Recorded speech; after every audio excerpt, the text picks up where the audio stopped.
asked on Tuesday night, Donald Trump refused to say that he would veto a national abortion ban. Well, when Congress passes a bill to restore reproductive freedom, as President of the United States, I will proudly sign it into law. Proudly sign it into law.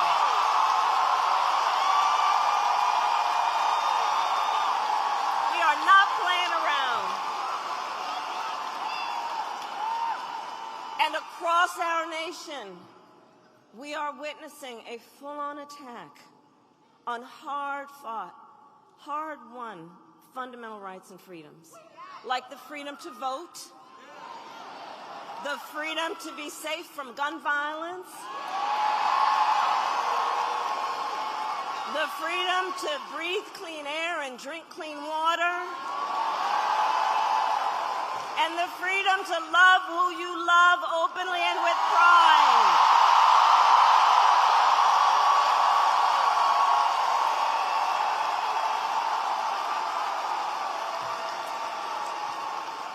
And here's the thing that I know about all of the North Carolinian leaders who are here. You know this so well, it's part of your DNA. Generations of Americans before us led the fight for freedom. Generations of Americans before us, many from right here, led the fight for freedom. Let's get a medic. Let's get a medic. Do we have a medic? Let's get a medic over there, please. Let's get a medic over there. Yeah, but let's make sure. See, this is who we are. We look out for each other. That's what leaders do, looking out for each other.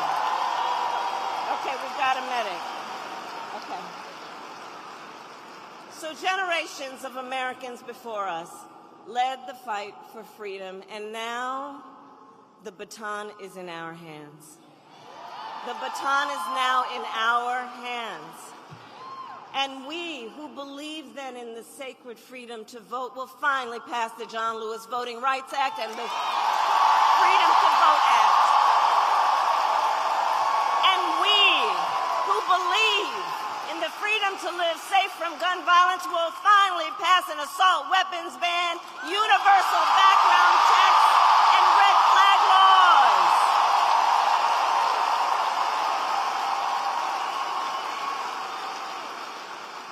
So much is on the line in this election, and we got this.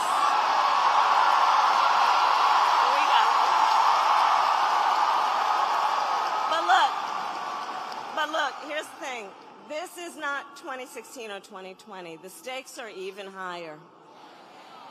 Because 2 months ago, the United States Supreme Court basically told the former president that he will effectively be immune no matter what he does in the White House. Well, here's the thing. The courts will take care of that. Let's take care of November. How about that? All right?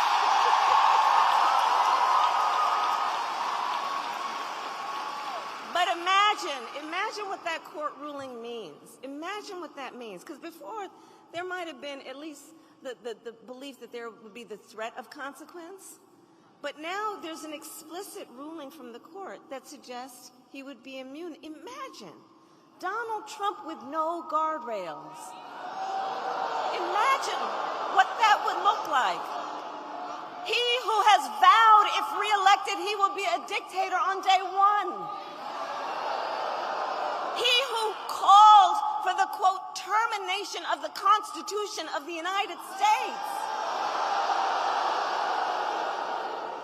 And let us be very clear, someone who suggests that we should terminate the Constitution of the United States should never again stand behind the seal of the President of the United States.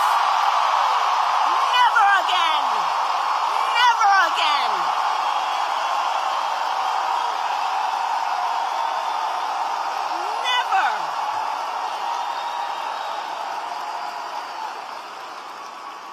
put that all in the context of people who have been talking about how he was when they served with him in the White House.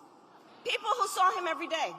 His national security advisor, his defense secretary, his chief of staff, and his vice president. All of whom have warned America Donald Trump is not fit to be president of the United States.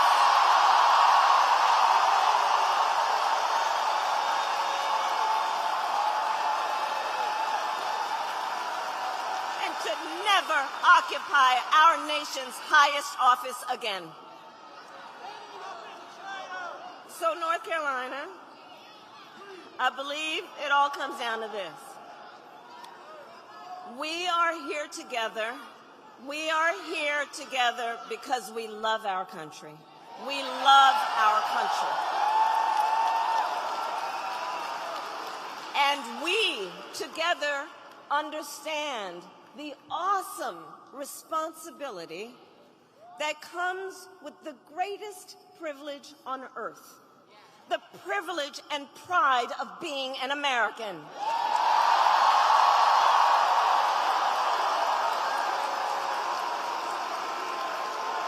It's an awesome responsibility. That's right.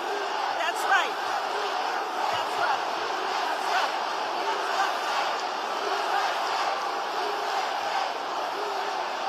And I do believe it is the highest form of patriotism to fight for the ideals of our country and to fight to realize the promise of America. And so, North Carolina, we have 54 days until Election Day. 54 days until Election Day. And just 35 days until early voting begins. And it's not only the presidency that's on the ballot. There are many, many important races, like Josh Stein running for governor.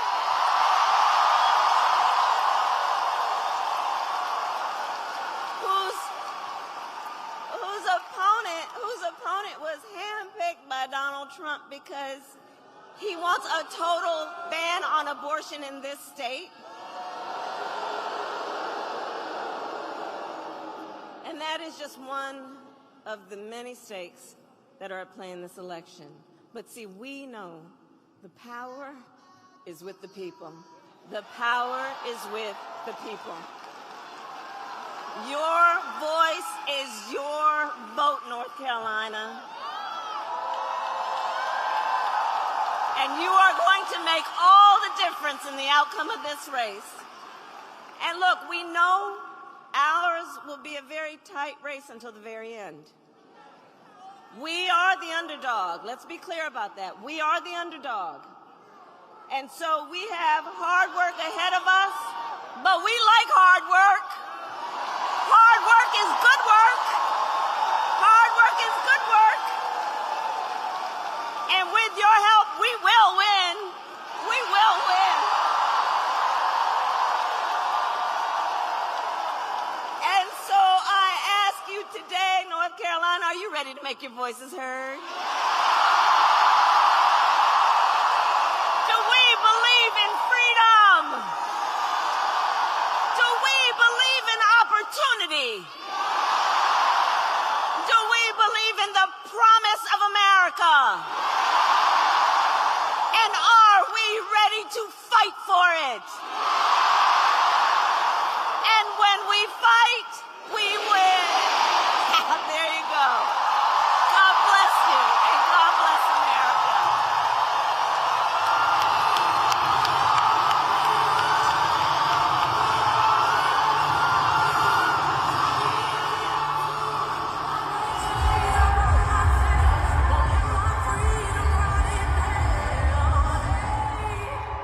I'ma keep running 'cause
just less than 11,000 votes. He won by 10,704 votes. That's 2 votes per precinct, just 2. We control the outcome of this election. The world is counting on us. Hillary Scholten and Alyssa Slotkin are counting on us. Our Democratic candidates for the Michigan House are counting on us. Tim Walz and Kamala Harris are counting on us.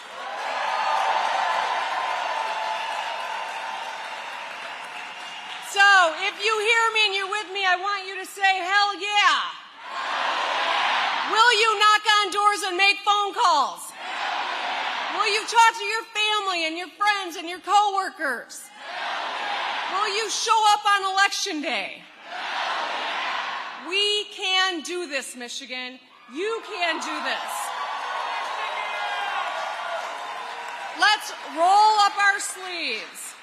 Let's win this thing so we can wake up the day after this election and for the first time in American history say, Madam President. Thank you, and I love you.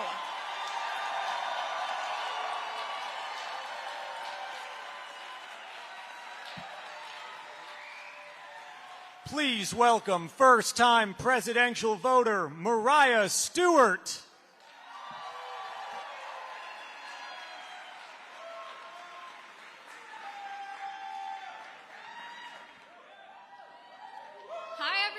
My name is Mariah Stewart, and I'm so proud to be here today to support Vice President Kamala Harris and Governor Tim Walz. I am a proud Michigander. I grew up in Holland and go to school at the University of Michigan.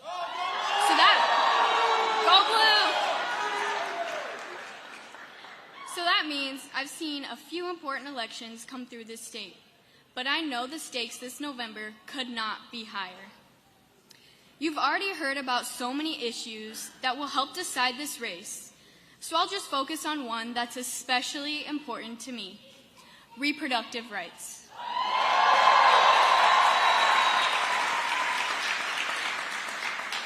I still remember the day when Trump Supreme Court justices overturned Roe v. Wade. I felt so angry and so afraid of what this would mean for my future, my friends' futures, and the future of reproductive health care. He even doubled down on it during the debate on Tuesday. Trump continues to brag about being the person responsible for killing Roe and unleashing extreme abortion bans across the country, something he calls a beautiful thing to watch. Even still, Trump doubled down again, and we know he would go even further if he's elected to a second term.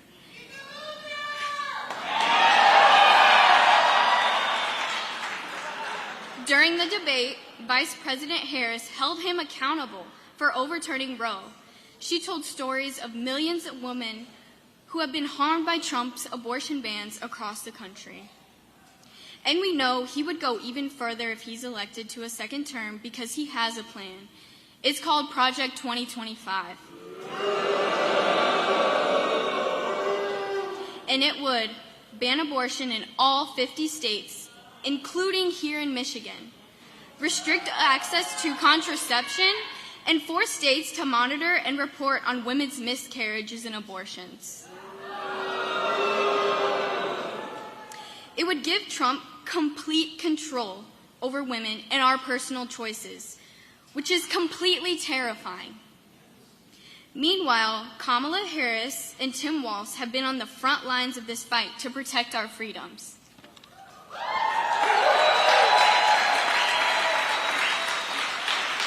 From her time as Attorney General to U.S. Senator and now as Vice President, Kamala has been an unequivocal champion for us.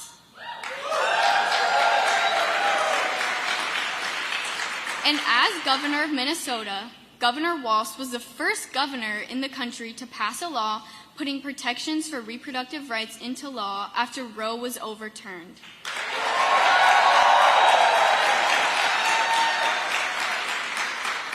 And when we send them to the White House, they will work to restore reproductive freedom for women in every state.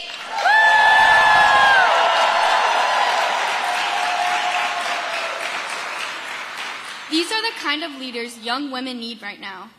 Leaders who will protect the fundamental freedoms our mother and grandmothers grew up with. We saw it on the debate stage. Americans across the country saw exactly what kind of president Kamala Harris will be. One who offers a new way forward for the country, who will be a president for all Americans, and who will turn the page for once and all on the darkness and division of Donald Trump.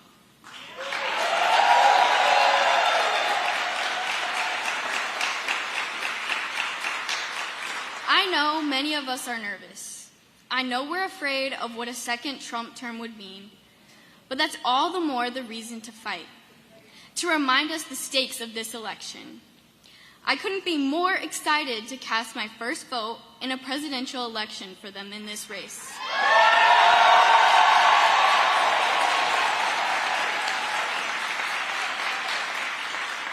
So it is my honor to introduce a teacher, a veteran, a lifelong Midwesterner, a true public servant, Grand Rapids. Please join me in giving a warm welcome to our next Vice President, Tim Walz.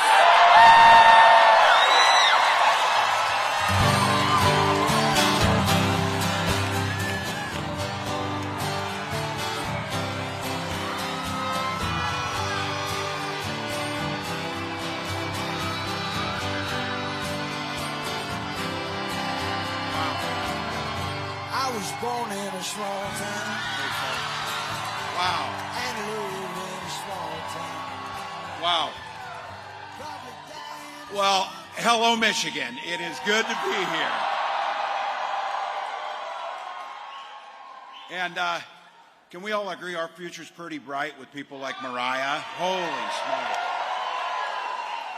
Backstage, I was just getting introduced to Mariah, and she said, Kamala Harris is going to change the world. And that inspiration in our young people who we know are our future, it was something else. So, Mariah, thank you for all you're doing. And beautiful lakes, blue whales, all the things in Michigan. It's not as if you don't have it all, and then you have Gretchen Whitmer on top of it. So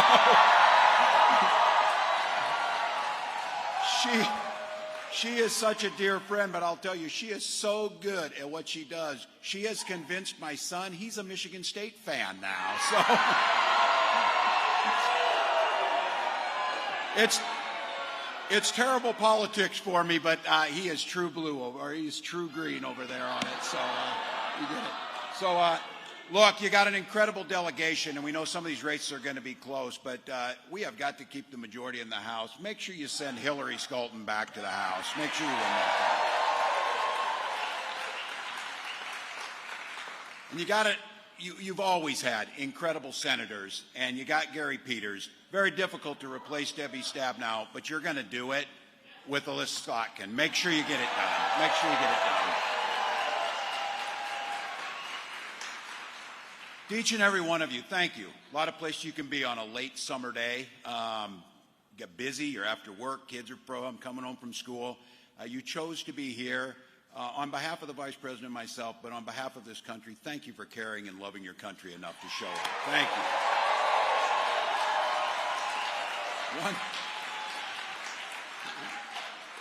you. One final thank you. Thank you to my fellow cat owner, Taylor Swift.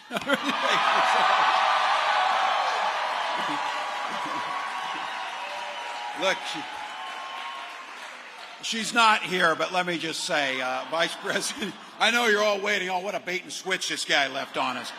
Look, Vice President Harris and I couldn't be more excited to have her support. Really grateful. So, and look, it's not as if I didn't warn these guys a few months ago. You mess with cat people and you will find out. You will find out. So they did. So beautiful strategy there, picking on the cat people. So look, all of you are here, but how can we not start with the debate? How can we not start with the debate? Look, what was so clear about it was, and again, not surprising, but there was one person on that stage who should be the next president of the United States. One person.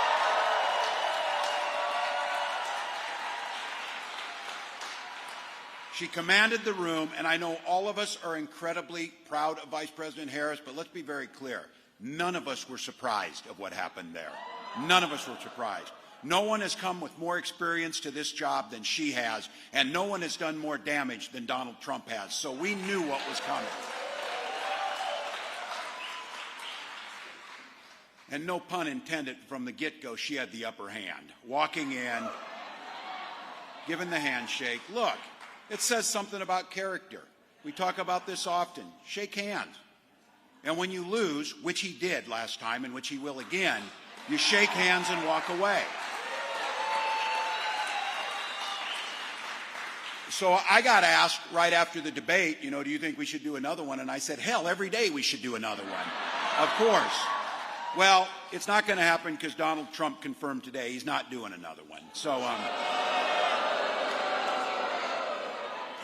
give him a little break. That one left a mark. That one left a mark. So he's with it. So look, who he was on full display the other night. His true colors were out there. Not just his makeup. Not just his makeup. So if I heard somebody say, if you want to know in a debate who's winning or whatever, turn the sound down. And you would have sworn that was a nearly 80-year-old man shaking his fist at clouds. That's what it looked like. So look, this guy has spent his entire life focused on himself, obsessed with the past, and the thing that is unforgivable, rooting against America and America's people, which he's done consistently.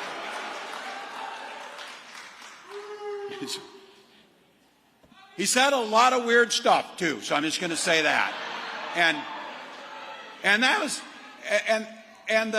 you tell me you had this on your bingo card, and they're eating cats, and they're eating cats. What would you say?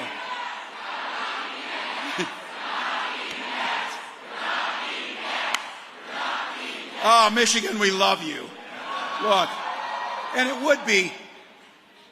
would be funnier, too, if it wasn't so dangerous, but I want to be clear about this guy. Last week, he did one of these fake town halls where he gets one of the Fox News people to ask him questions that he knows, and then he answers on this. But what was so fascinating about that was, in that amount of time that he was there, and you should go see this, it's really something to see. In that little interview he did, 11 times he reassured the people there that he was not weird. Now, yes, some of you picked up on this. If you need to remind people 11 times you're not weird, you might be weird. There you go. So look, but it's what he didn't say that was probably the most disturbing of the night. Trump refused to say that he wants the brave fighters in Ukraine to win the war in protection of democracy. It's a pretty low bar. That's a pretty low bar when he got asked that question. The other thing he refused to say was, he refused to say if he would veto a national abortion ban. Well, you know why he refused to say it, because you know exactly what he would do. Look, they don't trust women, and women don't trust them. That is that simple. That is that simple. But for all of us, that old saying of the frog in the boiling water, whatever, don't allow ourselves to get this way. The most damaging thing that he wouldn't say is he refused to acknowledge he lost the last election. He refused to condemn the January 6 criminals who attacked the U.S. Capitals and our democracy. But in the anger that he got into as the poise and dignity and the sharp retorts from Vice President Harris, he lost some of that composure in there. And when he was referring to those rioters, and you go back and make sure you'll see this again, I'm sure, he said, we did nothing wrong. He didn't say they, he said we. And then at the end of this thing, You watched 90 minutes. You watched, beat him at the ballot box. Beat him at the ballot box. We have got the opportunity, people, what he didn't say, and this is the difference. And look, there's a lot of reasons, my God, too many to list the time we're here, a lot of reasons this guy shouldn't get anywhere near the White House again. But we have a responsibility, and Ken, to tell people what the alternative is, because what he did not do, he did not say one thing what he would do to make life better for the American people. Not once. Remember, after he came down his golden escalator, he said this would be easy. This would be easy. I would have a health care plan on day one. That was 9 years ago. But look, it's progress, apparently. He has the concepts of a plan.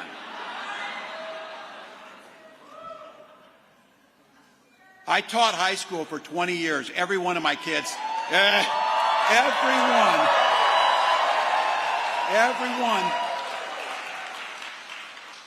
every one of my kids had a better excuse for not doing their work than that. They never told me they had a concept of the plan. So,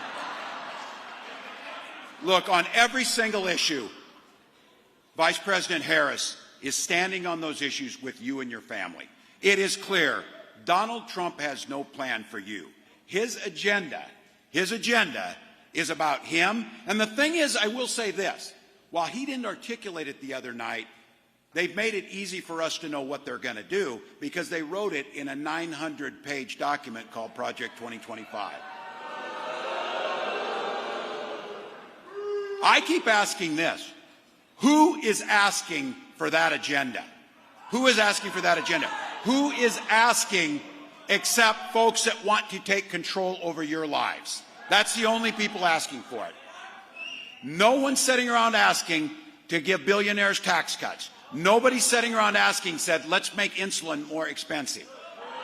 And they keep telling us and convinced of this. Nobody's sitting around the bars in Grand Rapids saying, you know, the first thing we need to do is we need to ban George Orwell's books. No one's saying that. No one's saying that. They find a lot of time to talk about banning books, but they can't find one damn day to get weapons of war out of our schools and get those out. Not one.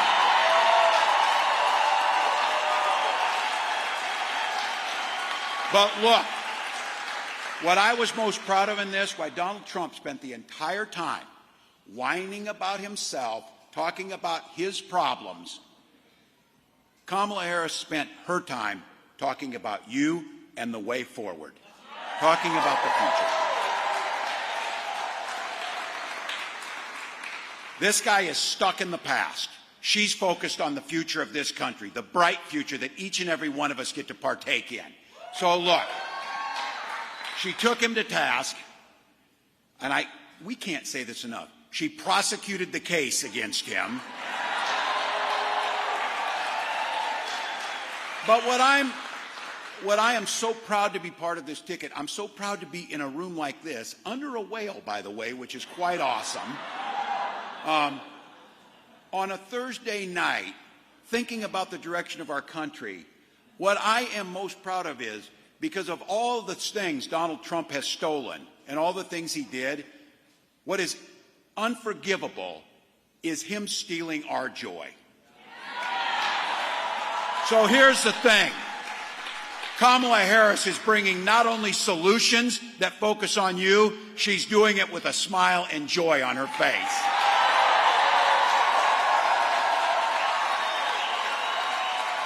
This guy on purpose, and make no mistake, it's on purpose. He broke our political system. He tried to break our faith in one another. He tried to bake the thing that makes Midwesterners stick together. We're positive people. For God's sakes, we walk on water half the year. We have to be. It's cold as hell half the year. We don't care. We dig our neighbors out. This guy is trying to tell you your neighbor's the enemy. This guy's trying to tell you that he knows best about what folks in Grand Rapids need. Well, trust me, nothing could be further from the truth. So here's the deal. We're nice folks. We'll dig you out after a snowstorm. We'll say hi to you at the store. Some of us might even let you merge on the highway. Not all of us. We have a saying for that. It's Minnesota nice, is what we call it. I'm sure you have it too. But the one thing I'll tell you about Midwesterners that stretches across that beautiful blue wall of Northern America here, the one thing about us is, don't ever mistake our kindness for weakness. Ever.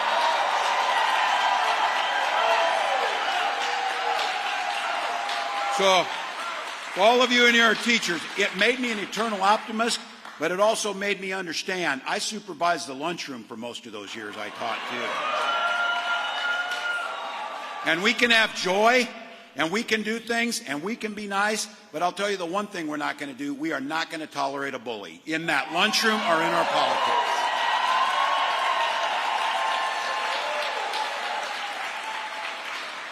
And again, I'm going to go back to this. Kamala Harris has a lot of practice on putting bullies in their place. And the one thing I want to be clear about is, coming back to, no one should have been surprised by how she performed on that debate stage. From her time as a prosecutor, to her time as a county attorney, to her time as the Attorney General of the largest state in the nation, to her time as a United States Senator, to her time as our Vice President. Every day. Every single day, putting the American people first. She took on the predators. She took on the fraudsters. She took down career criminals and powerful corporate interests, which, by the way, was on the stage the other night. All those things. So this time, just to be clear, that criminal being on the stage got put in his place. All those things were wrapped up into one guy. And I think many of you recognized she used a wonderful line. He's not dealing with that very well. He's not dealing with that very well. But here's what she did simultaneously. And this is what true leadership looks like. And she says this time and time again, and I love it. A mark of true leadership is not who beats people down, it's who lifts people up. Who lifts them up. So when it's a bully and there's a time, she proved she can beat some people down if they need it, which he needed it. But for the American people, she laid out a plan for an opportunity economy, a place that's not just a concept. Go to KamalaHarris.com and you can see what's laid out there. Read it. Tell your friends, send it to your relative that you're dreading seeing. Get it out to them. Because you know what? They watched that the other day, and I don't hear them out there much. I don't see them out there much. They're a little bit, because they're good people. They're our neighbors. They're like, that didn't look very presidential. Screaming about eating cats is not a solution. It's not a solution. But what Kamala Harris was talking about is things that you actually care about. They might not be sitting down at the bar talking about banning books, but they might down there be talking about, how can I afford a house? I'm working hard. I'm working hard. I want to have a house. And because that house becomes a home. To some of these folks, you're a real estate mogul, venture capitalist, whatever, that's just an asset to be traded and sold to whoever you want. For us, it's a place we gather around the kitchen table to talk to our kids about what happened at school. That's what Kamala Harris wants for you. That's what she wants for you.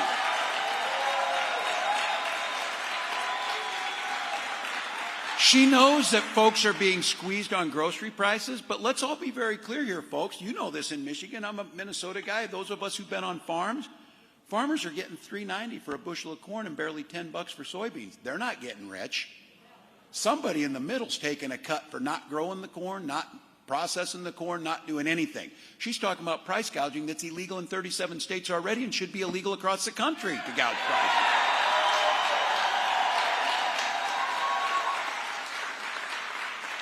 And in this country, the richest country on earth, it's an absolute disgrace that folks have to ration their drugs because they can't afford them. Because trust me, Big Pharma's doing just fine. We need to make sure that folks get their insulin at a price of $35 each, get the drugs that they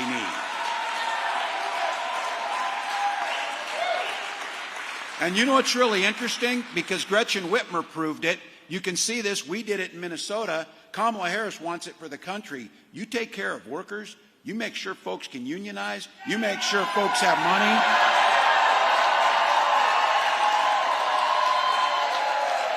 You know what happens when you do that?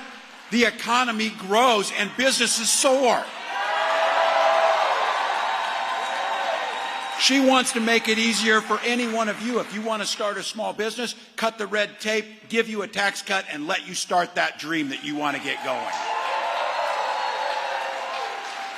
And I'm going to go back to this. You did it in Michigan. We did it in Minnesota. She has talked about it. On the first day she's in office and that bill comes over from Congress, she'll sign the PRO Act, making it easier to organize.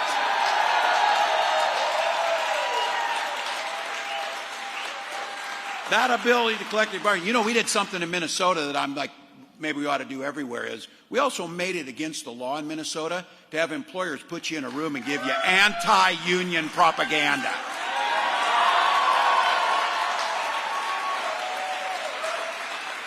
If you're a factory worker, Kamala Harris is going to keep creating tens of thousands of manufacturing jobs right here in Michigan.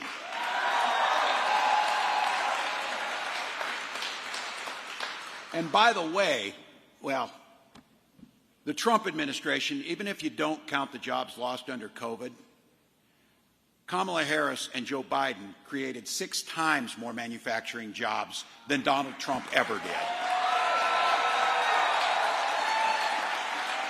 And for governors, we got to get things done.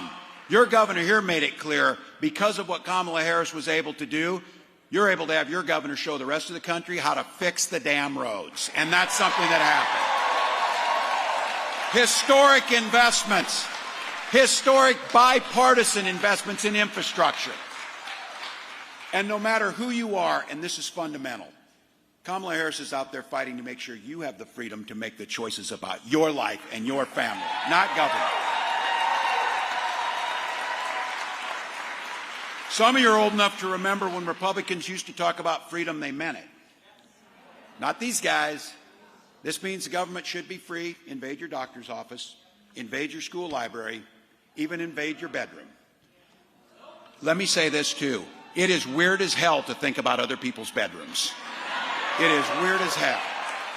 So look, we in Minnesota and Michigan across this country, we respect our neighbors for their personal choices. We might not make them. We might not make the same choice, but we respect them. That's for you to make, for me to make. In Minnesota, I've talked about this, and I think this is a national golden rule because I've talked about it. You know how society works best is when you mind your own damn business, things work better. Things work better. So we'll continue to talk about freedom, that people make their health care decisions, not politicians.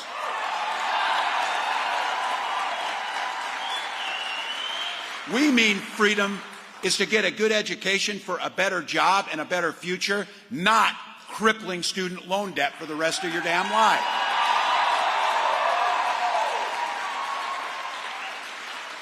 And they don't want to talk about it, they want to avoid it. Freedom means our kids being able to go to school without being shot dead in the halls.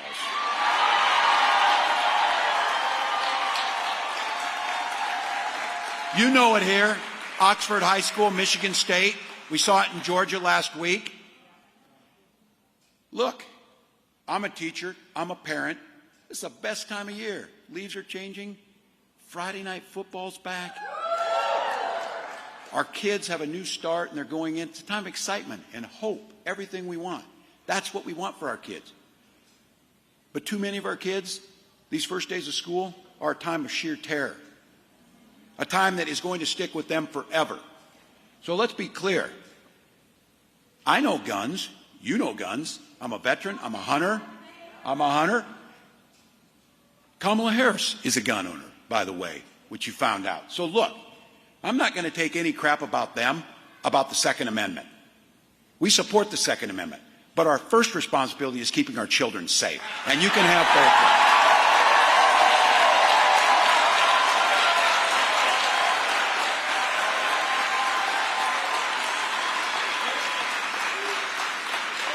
Watch how quickly they move on and they don't remember names. Oh, they remember names in certain incidents, what they want to try and politicize things. But they don't remember the names of the innocents who die. And Donald Trump actually said when he got asked about this, he got irritated.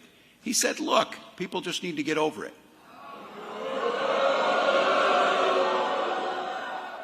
And his running mate, Senator Vance, last week said, look, just fact of life. Think about that. Now, families forever broken. Too many of us have been there. My own son was in a location where someone was shot in the head. Too many of us have this. This happens. You see it. These guys say it's a fact of life and get over it. Move on. Do the next thing. Work on the next tax cut for billionaires or whatever important stuff is. How morally broken do you have to be to not be able to spend any time internalizing children and teachers being gunned down in the first weeks of school? In their cafeterias, in their labs, texting their parents goodbye as they're standing there, hiding under desks, running for their lives. And to say, well, you know what happens. For all of us, that crap does not happen in other places in the world. We are better than that. I believe in the American people.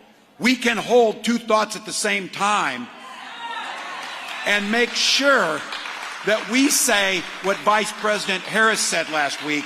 It doesn't have to be this way. It doesn't have to be this way. Look, Michigan, you know it, I know it. We cannot have 4 more years of that nearly 80-year-old man yelling at people to get off his yard, screaming about cats, and looking out for himself.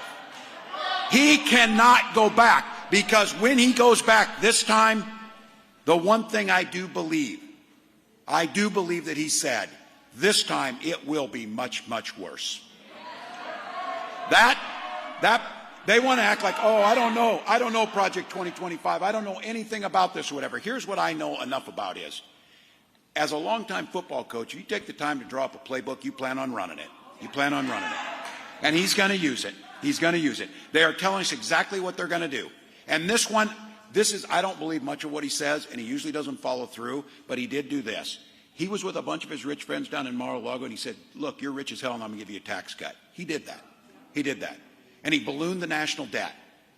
And the middle class is stuck with the bill. All those things. Making groceries and the things that we know we need, as Joe Biden and Kamala Harris fought to bring down inflation, to put our country on a path to recovery. This guy wants to add a national sales tax to all of us. You know what I figure? Look, who can blame him? He's looking out for himself, and he says this. He tells you, oh, you know, price of bacon at the grocery stores. You and I both know that guy has never been in a grocery store, and he's never bought bacon, ever. So he doesn't give a damn if the tax is on that, because he doesn't know what bacon costs a pound. He doesn't know what milk costs, because it doesn't matter. So let's be clear.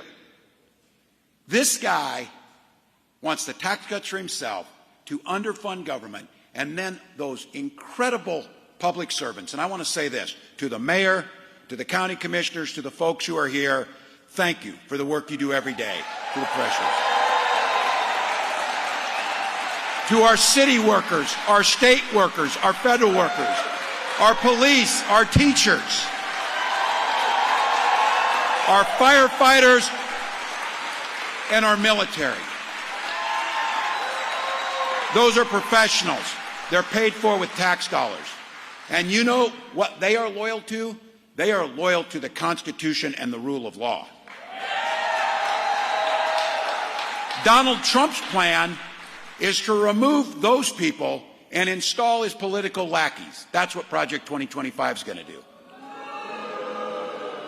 So in a health emergency, like in Minnesota, instead of being able to depend on the CDC and people from the Mayo Clinic, we can listen to Donald Trump about drinking bleach and trying to find a way to stick a UV light in ourselves. We're in the middle of a pandemic with our neighbors dying, and this guy is undermining the responses. Take that across all of government. That's Project 2025. So look, again, wouldn't answer the question on banning abortion. He will ban abortion across this country, whether Congress is there or not. Be absolutely clear about it. And when asked Who do you admire? Who respects you? Because to be very clear, the Vice President was right. I traveled to our friends and our ally countries, whether it's Australia, whether it's Great Britain, whether it's France, whether it's Canada, whether it's Mexico. They're laughing at this guy. They don't trust him. He's weak. He's weak and can't follow through. But you know, when he was asked who looks up to him? Viktor Orban, Vladimir Putin, Kim Jong-un. This stuff would be unbelievable to have as a political attack ad if it hadn't come out of his mouth on a debate stage, and he was proud of it. He was proud of it. Kamala Harris was able to, within a matter of a few seconds, use this guy's inflated ego and narcissism to bait him into melting down on a national stage in front of 60 million.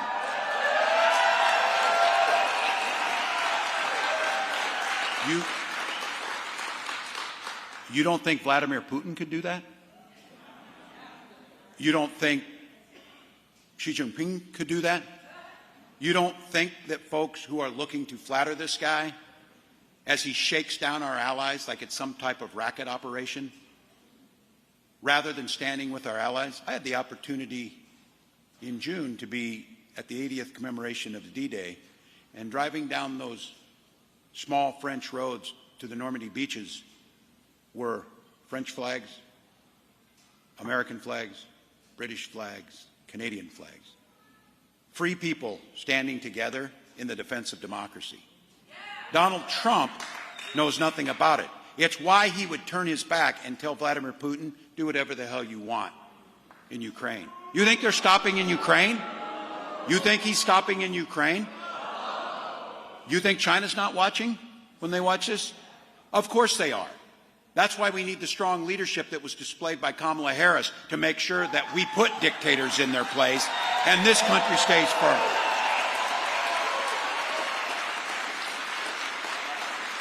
Look, our allies are worried, but they're also hopeful, just like you. They've seen the leader stride onto that stage. So they would maybe say, I don't know whether to laugh or cry, but just like you're doing it, we're channeling it into joy and action. We're making sure that we have that rare chance in this election to turn the page on this guy, to end it once and for all. So look, we can choose a new generation of leadership, a positive, joyful, all-encompassing future that this great nation has been founded on. We can do that.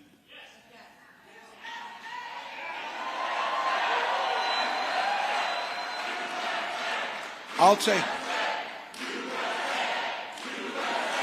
and what is so beautiful about that and about Kamala Harris, we were on the bus touring some of these states, and we were getting off at a rally where there was supporters there like this, and they were holding up signs.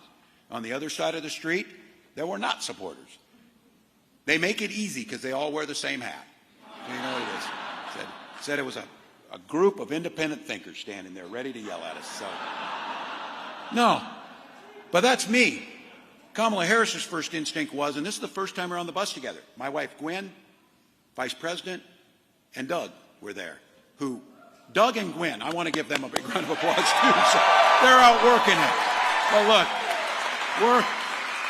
we're walking off that bus, and that's the scene in front of us.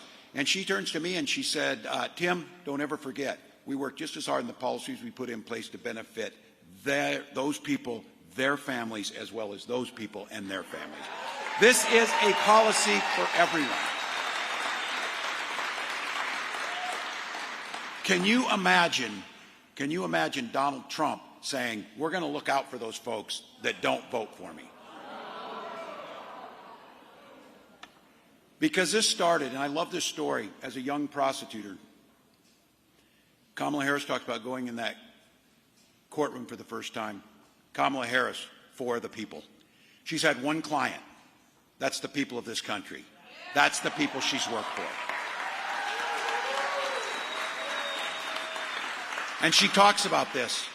When she helped those folks, when she was in that classroom, or in that courtroom, same way with the classroom, I would say, for all of us. Because this is true too.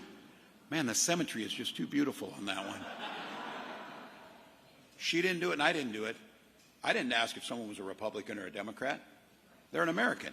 And they came in that courtroom. They came in that classroom. They're to be treated that way. That's what she's done every single day. But the question she asked him is, are you okay? What do you need? That's what leadership looks like. So look, on Tuesday, and again I'll say this, no surprise, but I do think we should probably lift it up one more time.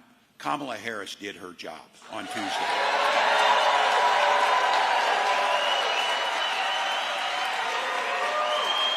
Now, Michigan and Grand Rapids, we need to do ours. We need to do our job. Look, the way our country is, I'll go to my grave maybe not understanding it, but you know what? There'll be a time to think about that later. This is going to be a razor-thin election. We're still the underdogs in this thing. But here's the beautiful thing. We get the opportunity to affect that outcome.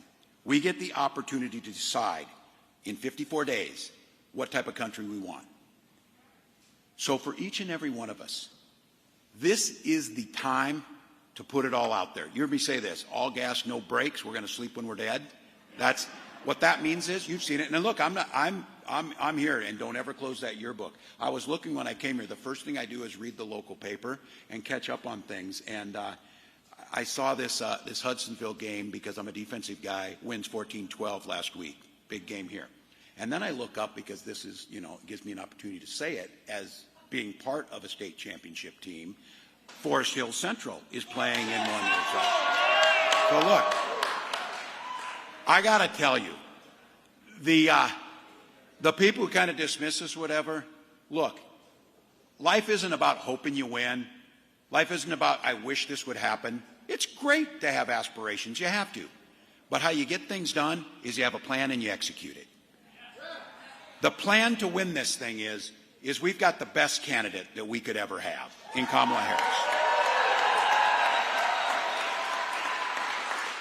We've got energy amongst the American people. We've got that desire to win.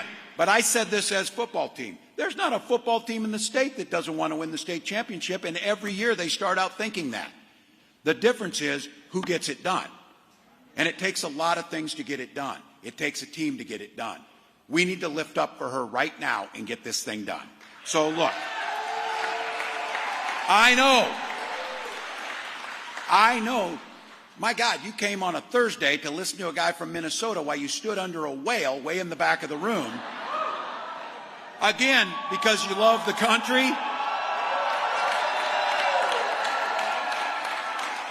Because you know you're part of this. It's not hyperbole.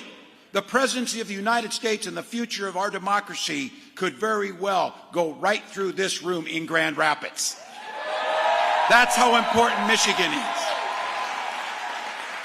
So look around. Let's commit to get this thing done. Let's bring one more person in.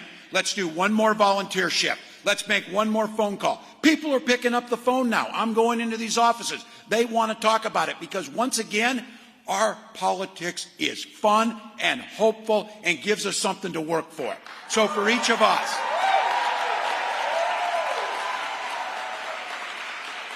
don't buy it that she won because she won the debate.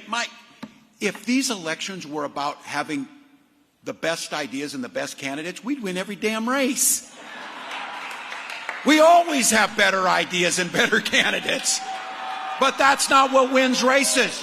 What wins races is people who care enough to get on the ground and get the work done and take that debate performance, take those resources that have been out there, take that energy and funnel it down into voter contact, get out the vote efforts, and ballots. And ballots. So I'll tell you what, last time I was in Michigan, we were in Detroit, and there was a massive crowd in the hangar. And Donald Trump said, oh, no, it's just AI. I'm sure he'll say the same about this. AI whale. Okay, I'm obsessed with the whale. I love it. But look, what I say is, let him say it. Let him try and tell that. We've got 32 field offices over here and tens of thousands of volunteers out working. We're doing the work.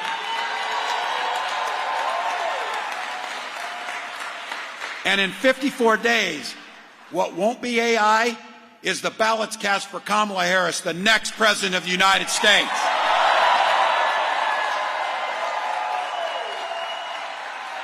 So Grand Rapids, let's work together.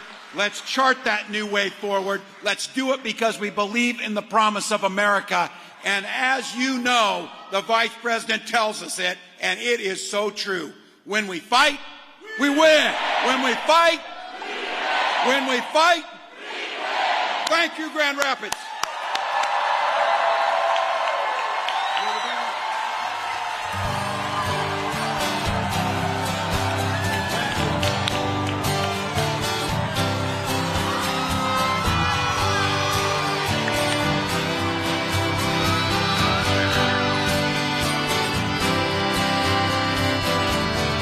I was born in a small town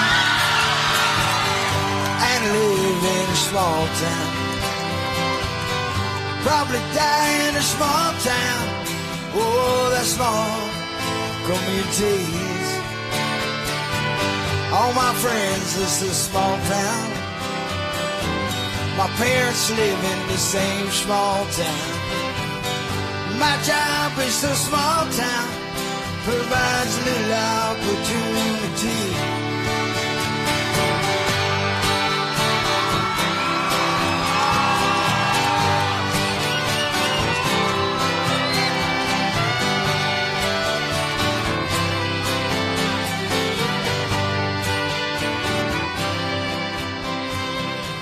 Educated in a small town.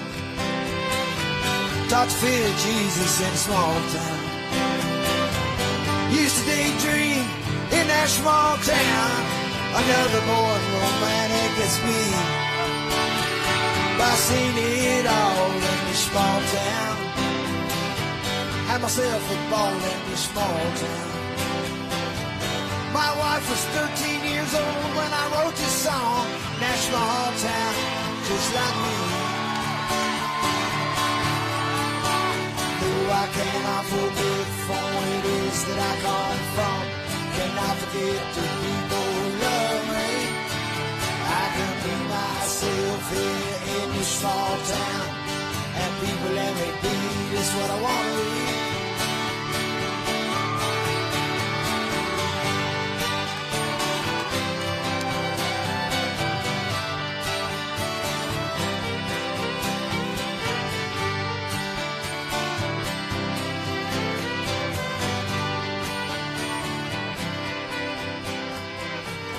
Got nothing against a big town. Man, I'm still hasty enough to say, look who's in the big town. But my bed is in a small town. Oh, and that's good enough for me. Well, I was born in a small town, and I can breathe in a small town. Probably die in a small town. Oh, that's probably where they bury me.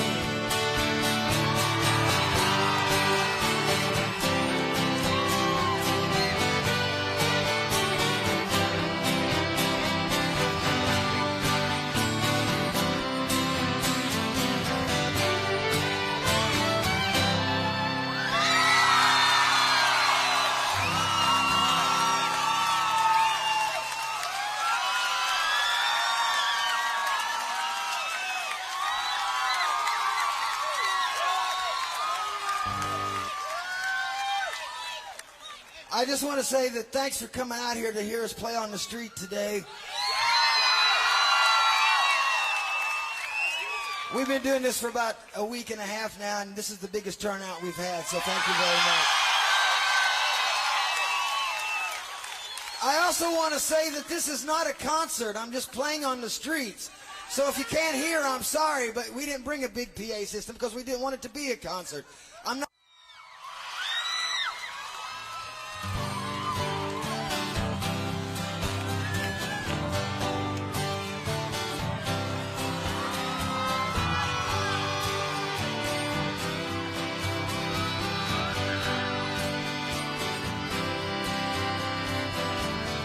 I was born in a small town